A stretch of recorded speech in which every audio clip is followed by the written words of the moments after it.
Mavuika is a lot of things, but she's not a Mary Sue. However, hello YouTube, I'm your fiery folklore keeper Mavuika, and I read the Genshin Impact lore so that you don't have to. Today we're going to do a character analysis on Mavuika. Is she a Mary Sue or not? Did the story just not do her character justice? Is she actually a great character, and maybe we just weren't paying attention? I want to preface by saying I love Mavuika. The intention of this video is not to shame people who love Mavuika or to cast hate on Genshin's writing and characters.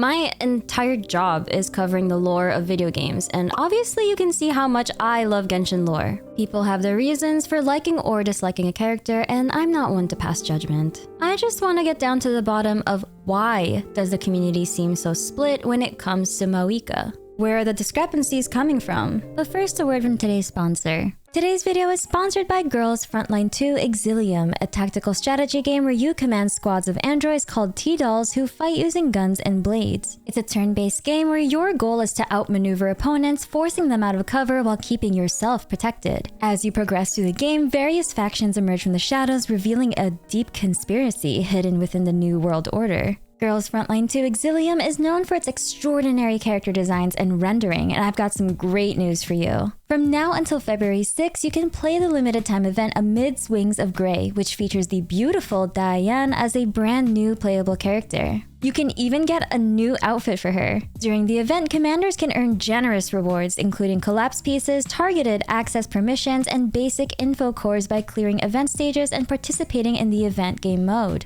With the abundance of in-game currency available for summoning your favorite 5-star units, now is actually the perfect time to start playing. The end of an era, the dawn of another. The fall of a faction, the rise of another. Use the link in the description and pin comment below or the QR code at the top right of the screen to download Girls Frontline 2 Exilium today for PC and mobile. Thank you so much Girls Frontline 2 Exilium for sponsoring today's video. Mavuika was born into an ordinary family of the Scions of the Canopy, growing up with her mother, father, and younger sister Hine. After achieving remarkable victories in the pilgrimage, she was chosen as the Pyro Archon. But with Natlan facing imminent destruction, she made the difficult decision to leave her family and former life behind, to pursue her ultimate plan of saving Natlan. Mavuika sacrificed a lot to get to where she is today. Her entire life, her precious mementos, and eventually part of her powers. For 500 years, she remained conscious within the sacred flame, enduring psychological pain and stress while she waited for Natlan to fulfill the conditions needed for her return.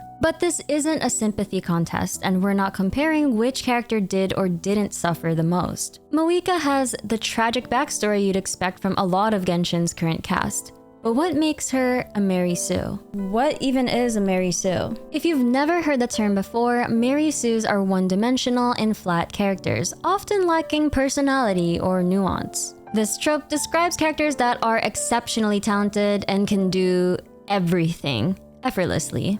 Other characters are enamored by their beauty, charm, bravery, and talents. They're so powerful that no one can match their abilities. The narrative revolves around them. They're thrust into a spotlight where they single-handedly solve all conflicts. Despite often having a dramatically tragic backstory, they show no real weaknesses or meaningful character flaws and face no consequences for any of their actions.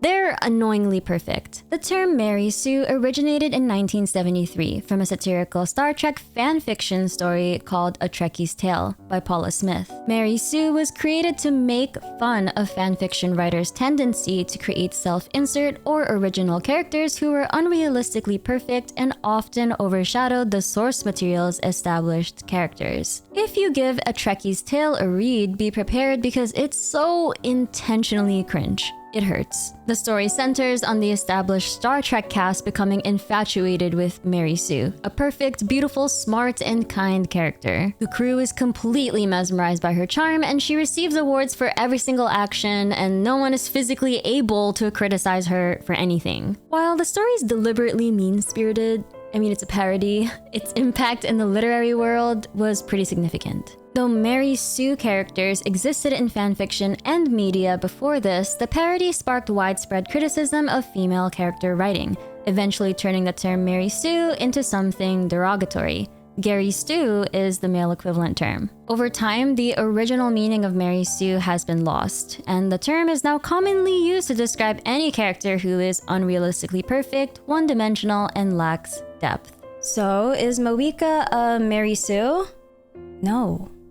By the original definition, she's far from it. First of all, she's not a self-insert character in a fanfiction. She's quite literally part of the source material. If Mavuika were truly a Mary Sue, she would have been able to save Natlan and the Night Kingdom single-handedly, without needing the Traveler or the Six Heroes. More importantly, her plan to save Natlan wouldn't have had such obvious flaws. Min, why are you glazing? Why are you glazing, Mavuika? Stop glazing! Stop being a glazer! Listen, Mavuika is a lot of things, but she's not a Mary Sue. However, she does skirt the territory of becoming one, or the modern definition of one. She was so close, but one line in her story quest kind of saves her from becoming a Mary Sue. We'll talk about this later. A lot of the criticism surrounding her character is actually pretty valid, but is the issue really with Mavuika's character?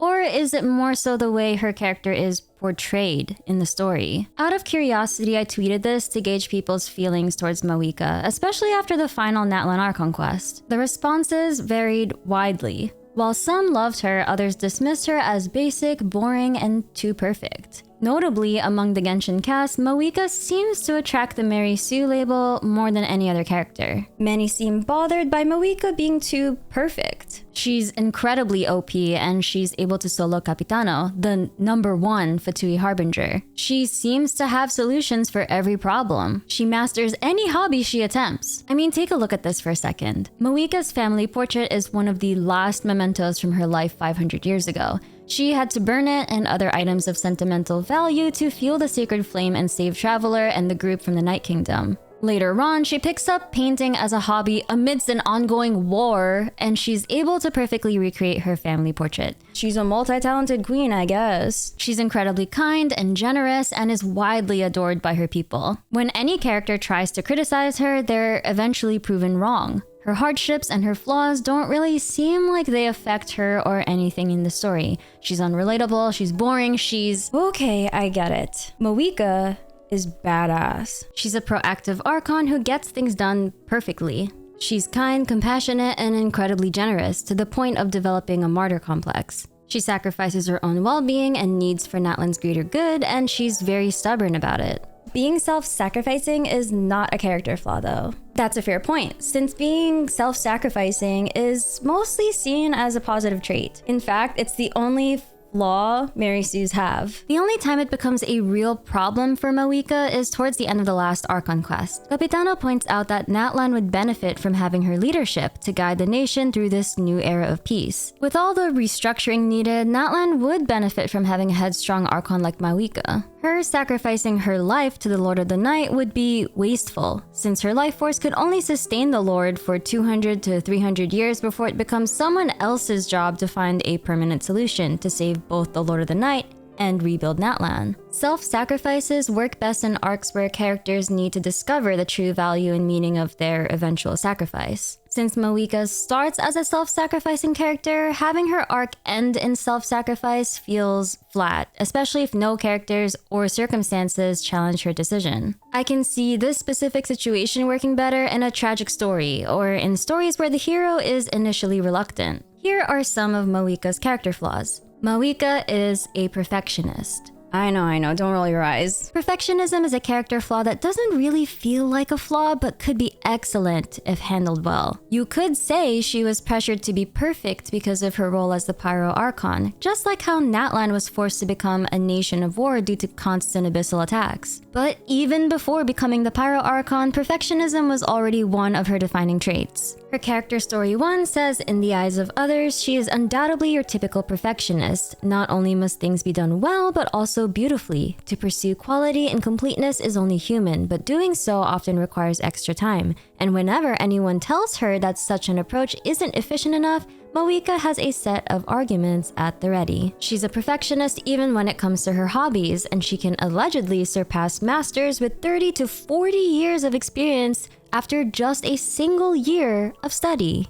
This is where Mavuika starts to dip into Mary Sue territory. It's okay to write a character as a competitive perfectionist, but at what cost? Her perfectionism could have had a benefit and a drawback. For example, Mavuika is a perfectionist and she's great at anything she touches, but the perfectionism could be the reason why Mavuika has a hard time emotionally connecting with her loved ones. She's supposed to be this perfect, strong leader, so she can't possibly allow herself to show emotion or weakness to her people. Her perfectionism and rigid approach to planning could have been challenged by giving her the inability to easily adapt to unexpected situations. I'm not saying that every character trait has to have a benefit and a drawback, but in this case, they had the perfect setup to make Mavuika's perfectionism an issue. With time running out for Natlan and two heroes still needing recognition from the Wayab to unlock the Divine Throne's power, Capitano was the only one who really challenged Mavuika's plan. He argued that they couldn't afford to wait for the heroes to awaken naturally, but instead of exploring this conflict, they write off Capitano's plan to use the Pyronosis completely. He folds so fast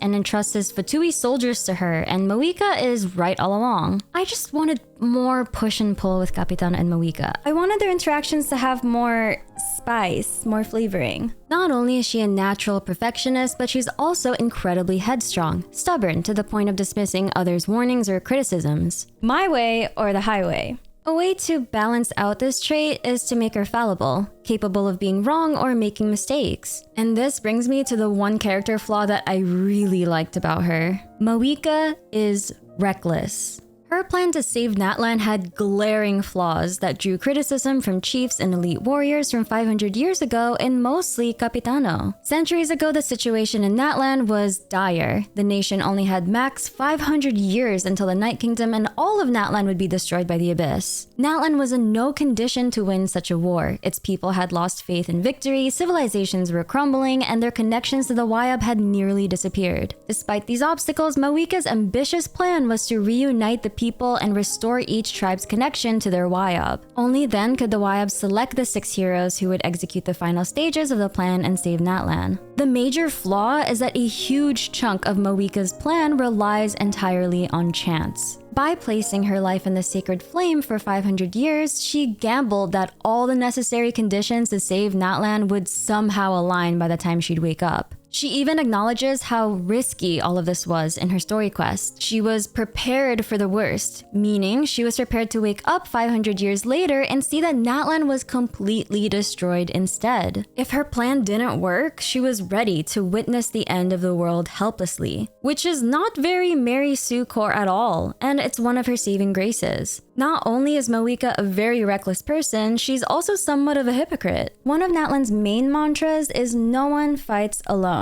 And yet, what do we see her doing?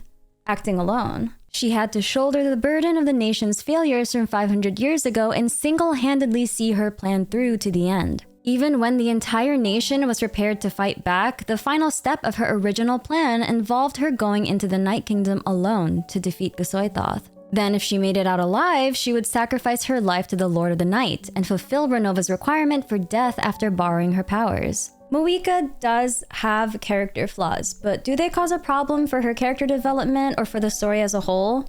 Character flaws are pretty important for well-developed internal conflicts. You could argue that Mavuika's recklessness and secrecy about her plans led to thousands of deaths, including Koichi's. However, that's not how the Archon quests play out. It doesn't really present consequences to Mavuika's behavior. We're expected to accept her decisions as the best course of action throughout the story. When other characters do challenge her, they give in with the least bit of resistance. A part of what makes the other Archons so beloved is that their flaws are meaningful and give them incredible depth. Their flaws also have some pretty real consequences. Venti is a kind god that chooses to give his people freedom, but his absence unintentionally leads to the tyranny of the Lawrence family and the enslavement of Vanessa's people. Even thousands of years later, he still carries the weight of past tragedies and mourns his lost friends. A was a broken shell of her former self. She left Inazuma to her puppet and Yaimiko, and her ignorance led to the Sakoku Decree and the Vision Hunt Decree, which made living in the nation hell for about 2 years. Later, we see her gradually working towards healing throughout her story quests. Nahida must overcome her devastating compliance and lack of confidence to overthrow the academia and embrace her role as a Dendro Archon. Verina's character masterfully juxtaposes this bratty diva facade with her lonely, hopeless inner world. Wait, what about Jongi? I'd say Mavuika and Jongi have a little more in common with each other than the other Archons, especially because they both get accused of being Mary Sues. Also because we naturally expect more from the Archons because they're the Archons. While the other Archons are on the road to recovery, Mavuika and Jongi feel more complete. It's not that they lack flaws, rather it feels like we've passed the peak of their character development. A lot of Zhongli's character development happened across 6,000 years of the US history. He's an old god who, after protecting his people for thousands of years, now wishes for them to be independent. While one could debate whether his approach to retirement was correct or not, Zhongli is far from a Mary Sue. He's not a self-insert character, and if he was this extremely perfect character, then Guizhong would have never died, and Ashtaha would have never needed saving. He should have been able to stop all that with his Mary Sue powers, but he didn't. He couldn't. This man used to mint the currency that's used all over Tevat, and now he's broke, sometimes living off the expense of others. All of that while trying to blend in with human society. It's weirdly poetic and ironic. Zhongli, an ex-Archon, strives to become more human, while Mavuika, the human-turned-Archon, grows increasingly distant from her humanity as she pursues an impossible standard of perfection. As for Mavuika, it also feels like we missed out on her crucial character development moments. Take, for example, her vision story. When Mavuika was still very young, she had yet to develop a complete concept of life and death. I also learned something new. So we know that Oda Resurrection can bring ancient name-bearers back to life, but it can only reverse the damage that killed them. Any injuries or damage they had before death remains unchanged. After a particularly difficult Night Warden War, Mavuika's father was brought back by the Oda Resurrection, but was still left with significant damage. Her father was still on the edge of dying, and it was the first time she felt the gaze of death fixed on her. Having rarely cried in her life, Mavuika held her tears back this time too. She simply lowered her head in silence, gripping her father's hand as he lay in his sickbed, her heart filled, in truth, more with regret than sadness. Perceiving her thoughts, her father told her that this was the truth of war, that all feared death, but that some would always step forth to fight because they had something they wished to protect. This was such a good moment for Mavuika's character development, but sadly, we missed out on it. Because some of her character development happens off-screen, it feels like we're left with this complete, perfect version of her. But more so than truly perfect, I think she's more older sister coded. And it hurts a little bit to think about. Let that sink in for a sec. I think that's the personality trope they were trying to go for with Mavuika, the dutiful older sister. However, when it comes to her personality, she comes across as rather one-dimensional. The Archons each have contrasting good and bad personality traits. Venti is a drunk, carefree, detached Archon, but he'll lock in to protect Mondstadt when needed. Zhongli is old and wise, but also simultaneously airheaded. A is menacing and powerful, but was initially very selfish. Nahida is wholesome and brilliant, but deeply insecure and easily manipulated. Farina is a magnificent actress, but was extremely anxious and paranoid. Mavuika's the dutiful older sister, but that's it. Unlike the other Archons whose negative or bad personality traits impact the plot, Mavuika's flaws don't carry the same weight. While they could be trying to portray her as a dutiful older sister who's extremely stubborn and reckless, these character flaws are never meaningfully addressed in either the Archon quests or her story quest. Which brings me to my main point.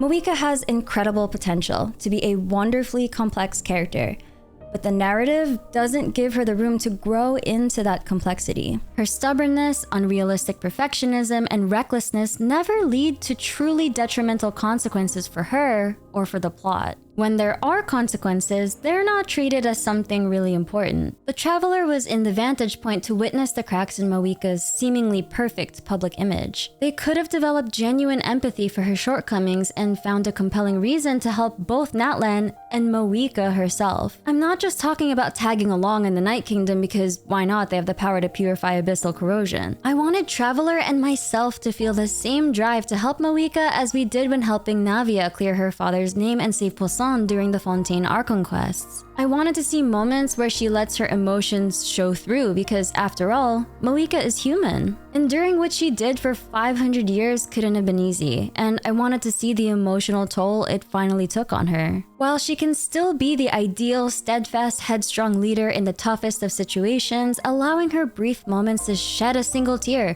or vent out the weight of her burdens would have given her more depth and allowed more people to emotionally connect with her. In conclusion, I think Mavuika has the basis to be a great character. And in the future, I just love to see the story explore the other facets of her personality, and most importantly, her flaws. Again, this is just purely my opinion and analysis, and feel free to comment down below if you agree or disagree. If you enjoyed this video, please leave a like and subscribe, and I'll see you on the next video. I'm your leafy lore keeper Minsleif, and I read the Genshin Impact lore so that you don't have to. Alright, one more time for the wig, just one more time for the wig, one more time for the wig, just appreciate all the details. Just appreciate all those details, one more time for the wig. I'm also sweating in this cosplay.